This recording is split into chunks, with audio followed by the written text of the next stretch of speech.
ازيكم يا جماعة؟ عاملين ايه؟ كل سنة وانتم طيبين وعيد سعيد علينا كلنا ان شاء الله. هنتكلم في الفيديو ده عن مسلسل منتهى الصلاحية. انا كنت عملت فيديو عن المسلسل بعد اول 9 حلقات، وكنت قلت ان المسلسل عجبني، بس كان عندي مشكلة واحدة، ان المسلسل متفرع جدا، فيه قصص كتير ما انتش عارف امتى هتربط مع القصة الرئيسية، وده مبطئ الاحداث، بيخلي القصة الرئيسية مش بتتحرك لقدام بالشكل المظبوط، بالنسبة كمان ان ساعتها احنا كنا في الحلقة التاسعة اصلا. بس كنت ستيل مبسوط من المسلسل، وكنت متحمس جدا اشوف ازاي القصص دي هتتقابل وترتبط مع بعضها، وعايز اشوف بقى النهاية بقى وريحة الهبوط بقى بتاعت الاشخاص دي، وهيكون مصيرهم ايه والكلام ده كله.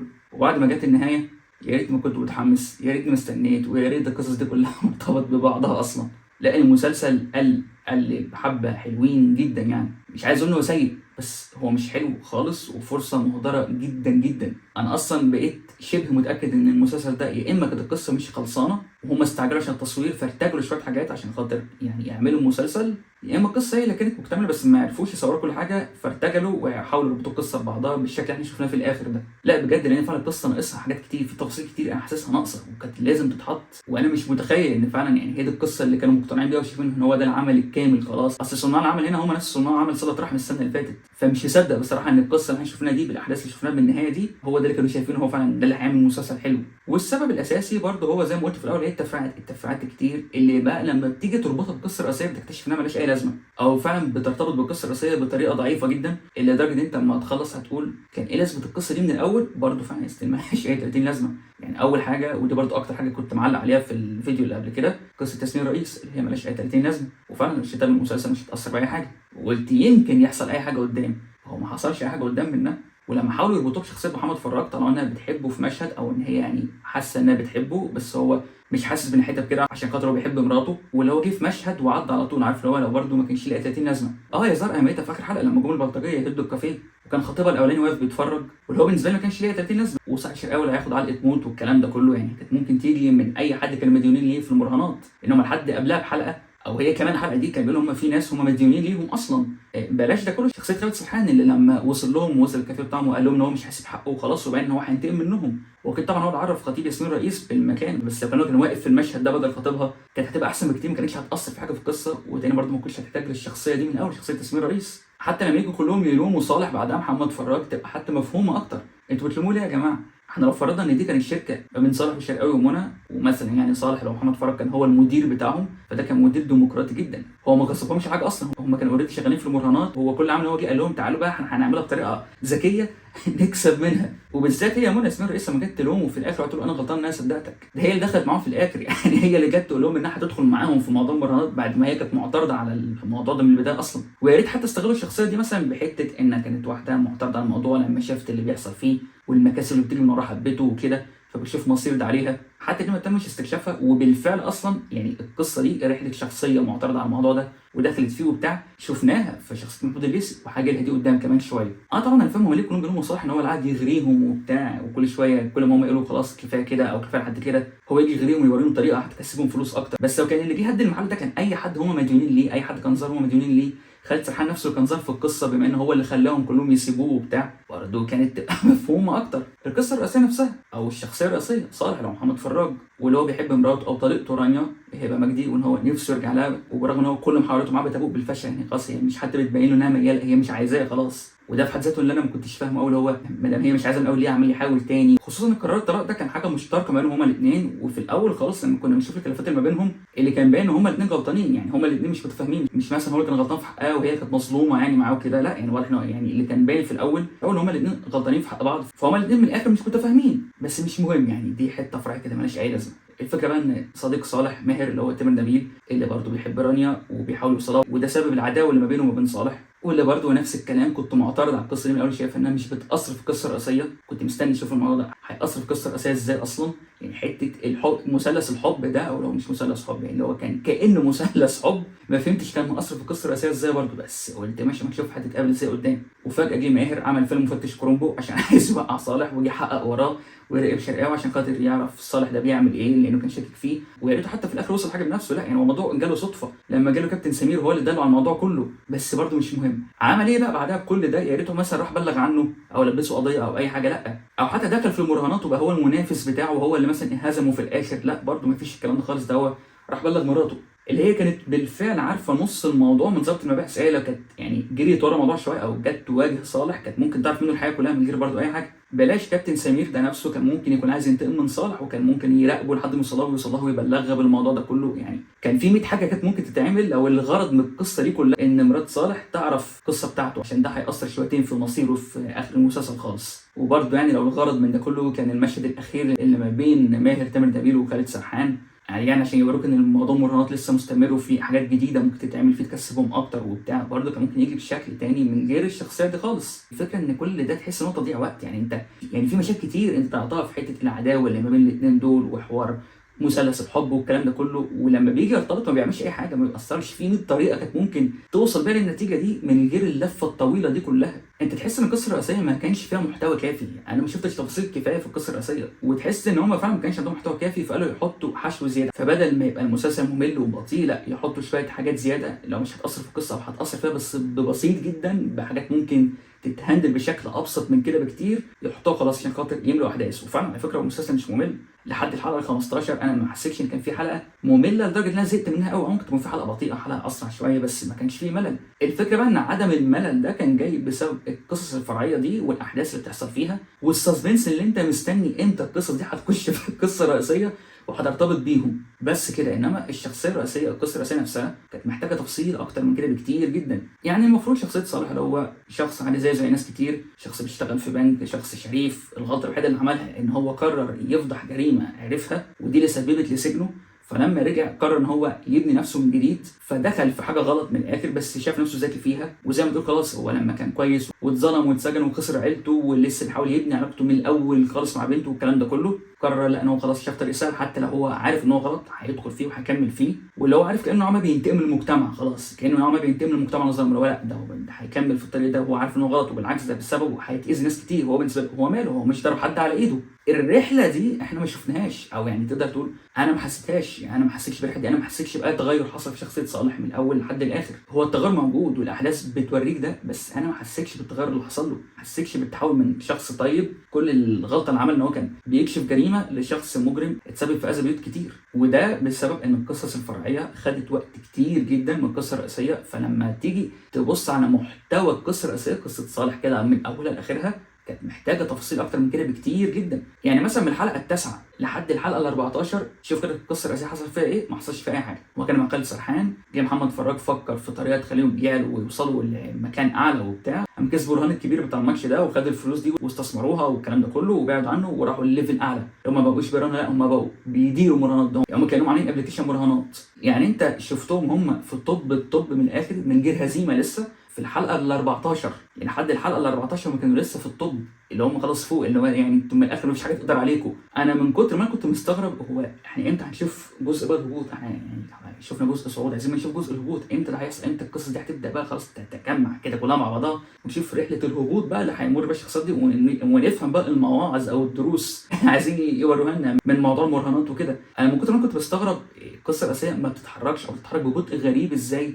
انت بتخيل في الحلقه 14 انت كنت لسه ما وصلتش لاي حاجه بتدل على المسلسل هينتهي خلاص، والمسلسل كله 15 حلقه. انت تحس ان ده كان مشروع 30 حلقه وهم فجاه قالوا لهم لا ده هيبقى 15. انا من كتر ما كنت مستغرب من الموضوع ده اصلا انا قلت المسلسل ده مش هينتهي نهايه مقفوله، انا قلت هيبقى نهايه مفتوحه وهيبقى في منه جزء تاني. واضح ان هو كانوا خلاص مقررين ده، وكنت يعني مقتنع بالموضوع ده بنسبه كبيره. يعني مش عارف ليه، انا ما كنتش قادر اتخيل ان هم في حلقه واحده هيعملوا كل اللي حصل في الحلقه الاخيره دي. وكانت هتبقى حلوه جدا فعلا لو كانوا عملوا منها جزء تاني، يبقى الجزء ده هينتهي نهايه السوداء من الاخر خلاص. كان المراهنات هي اللي كسبت، الاشرار هم اللي كسبوا، وتبدا بقى جزء تاني تشوفهم هم في الطب، تشوف بقى شخصيه صالح والتغير والرسمه اللي كانوا هم عاملينها للشخصيه دي والرحله بتاعت اللي المفروض كان هياخدها من البدايه وتكمل بقى بيه لحد ما تشوفوا مراحل الهبوط وكده. يعني او ده اللي انا كنت فاكره، ويا ريتهم كانوا عملوا كده. ان الحلقه الاخيره دي لوحدها مينيمم اقل ما يمكن كانت محتاجه حلقتين عشان تطلع بشكل حلو. وحتى في الحلقتين دول برضو ما كانتش هتبقى افضل حاجه، بس كانت هتبقى احسن على الاقل.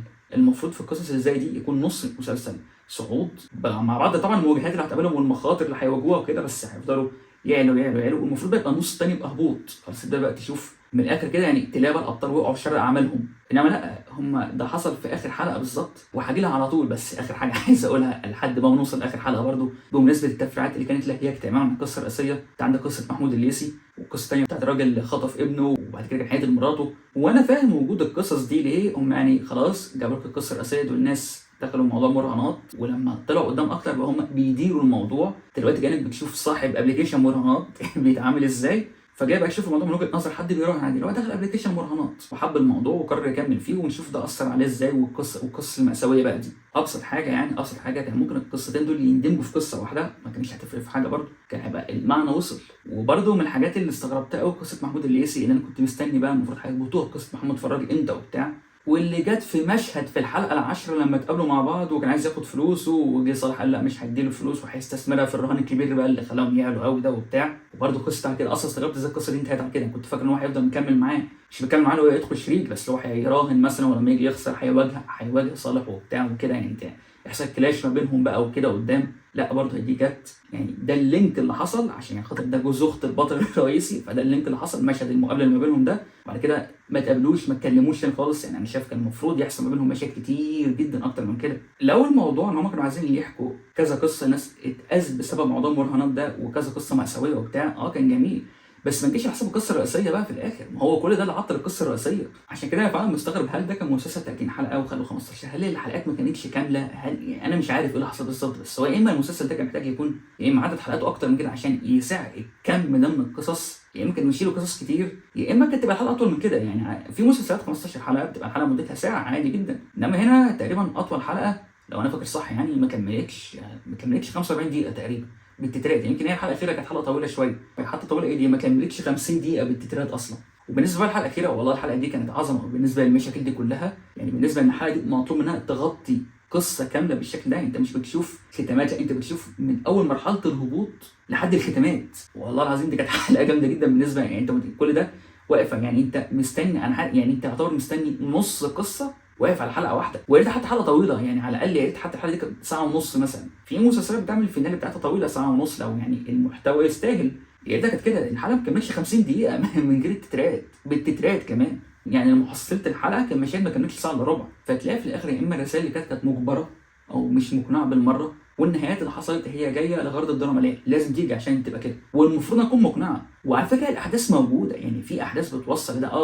القصه الرئيسيه كانت محتاجه تفاصيل اكتر من كده، انت مفيش الشكل ده، بس تحس برضه الاحداث شبه موجوده شويه، يعني كان ناقصها شغل بسيط، بس بسبب الزحمه والتفريعات دي، قصه مفككه بسبب القصص الفرعيه كتير قوي دي، فالحلقه مش عايز اقول برضه مش مقنعه. والله انا انبهرت بجد بالحلقه دي بالنسبه لكم الاحداث اللي كان المفروض يحصل في الحلقه دي. الحلقه مبهره، بس كان المفروض تطلع بشكل احسن كده بكتير جدا. وبرده من الحاجات الغير منطقيه واللي برده باين لك ان هم دخلوا في مرحله الهبوط بتاعت اخر حلقه دي بشكل متكروت جدا جدا، السبب نفسه اللي بدا يخليهم يفترقوا عن بعض. ده بقى قبل ما نتكلم عن موضوع البلطجيه اللي راحوا يهدوا الكافيه والكلام ده كله، الشيخ اللي هم عرفوا يحرفوا كلام عن طريق الاي والكلام ده كله، هم ازاي الناس بالذكاء ده، بالذات صالح اللي هو المفروض شخص ذكي جدا، ده مش بس عارف يكسب من المراهنات، لا ده تغلب على الابلكيشن ده هو بقى ابلكيشن لوحده. فازاي حد بالذكاء ده ما كانش عامل حسابه ان الشيخ ده هيطلع وينفي الكلام ده، وازاي دي الحاجه اللي سببت لهم مشكله كبيره قوي كده. وبرده حاجه تانية، الفلوس اللي كانت ليهم في الابلكيشن وفي الاخر الابلكيشن ما رضيش يديهم الفلوس دي، والرساله اللي جات لهم من الابلكيشن، الايميل اللي جالهم اما كانوا بيقولوا باين ان كان في حسابات كتير تم اكتشافهم بنفس الاي بي. انا مش فاكر نص الرساله، بس خلاصه الموضوع ان الابلكيشن عرف ان في كذا حساب او كذا محفظه بيسحبوا منها الفلوس الارباح بتاعتهم، وخلاص معروف ان الحساب ده كلها من نفس المصدر.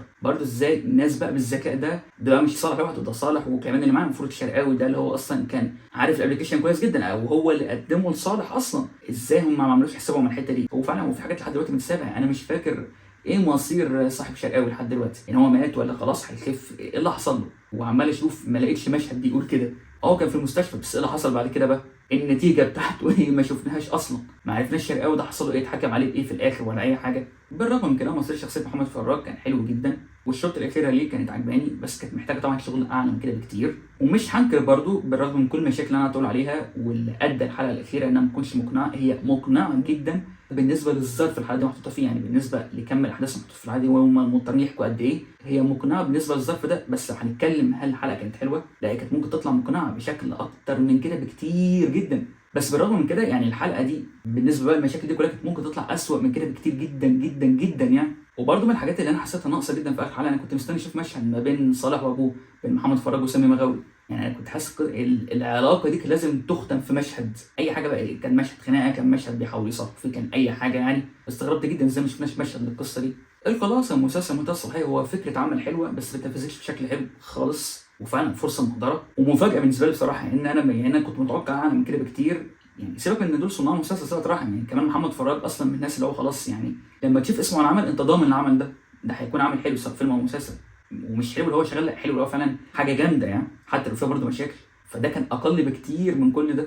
انت تحس ان هم كانوا عايزين يناقشوا موضوع المراهنات، وهم فعلا ناقشوا موضوع المراهنات، بس هم ناقشوا الموضوع، ما عملوش قصه بتتمحور حوالين موضوع المراهنات ده. دول الناس عملت الريسيرش بتاعهم على موضوع المراهنات، الموضوع ده بيتم ادارته ازاي، موضوع الابلكيشن، كان التفاصيل دي بقى كلها. ولا لك عندنا معلومات حلوه جدا وهنرميها هنا، وعندنا كده زي قصص قصيره عن ضحايا لموضوع المراهنات ده هنحطها كده في النص. انما كقصه بقى كده، كقصه فعلا مبنيه بشكل حلو، مكتوبه بشكل حلو، بتتمحور حوالين الموضوع المراهنات ده، او على الاقل بتشوف فيها موضوع المراهنات ده واثره على الشخصيات اللي بتدخل فيه وبتاع، وتيجي كده بشكل مقنع ومظبوط.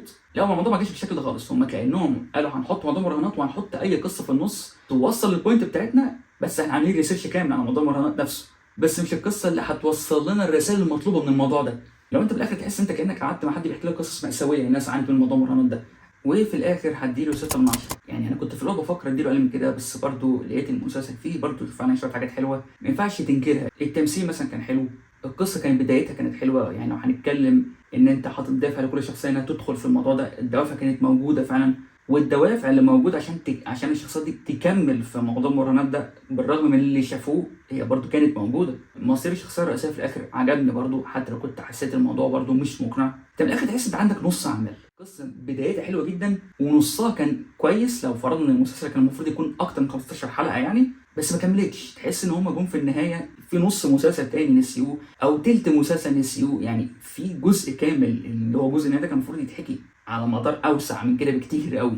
فخلاص يلا نمشيها 6 من 10. وايه بس كده، ده كل ما نقول على مسلسل منتهى الصلاحيه. انت شفت المسلسل ولا لسه؟ ده شفتوه اكتبوا لكم في الكومنتات، لو ما شفتوش روحوا شوفوه، بس ما تعلوش توقعاتكم قوي واكتبوا لي رايكم في الكومنتات. وايه رايكم عموما إيه احسن مسلسل في رمضان لحد دلوقتي، وايه احسن مسلسل في رمضان في النص الثاني لحد دلوقتي؟ مستني اعرف رايكم. ولو عجبكم الفيديو ما تنسوش تعملوا لايك وشير وسبسكرايب وشغلوا زر الجرس عشان يجيكم كل جديد. اشوفكم الفيديو الجاي ان شاء الله، وسلام.